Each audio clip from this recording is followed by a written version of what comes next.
वारंवार केंद्र सरकारने सांगितलेलं आहे की पेट्रोल डिझेलचा स्ट्रॅटेजिक साठा आमच्याकडे आहे, त्याचा सप्लाय देखील योग्य प्रमाणात होतोय।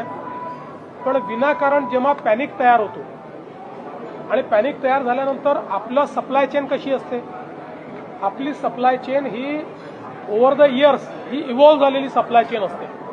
त्यामुळे एखाद्या पेट्रोल पंपावर किंवा एखाद्या एरियात एखाद्या तालुक्यात वर्षानुवर्ष महिन्याला किती पेट्रोल लागतं, दिवसाला किती पेट्रोल लागतं, याच्या आधारावर सप्लाय चेन तयार झाली असते। आणि मग अचानक जेव्हा अफवांवर आधारित लोक जास्त पेट्रोल भरणं सुरू करतात त्यावेळी ती सप्लाय चेन डिस्टर्ब होते।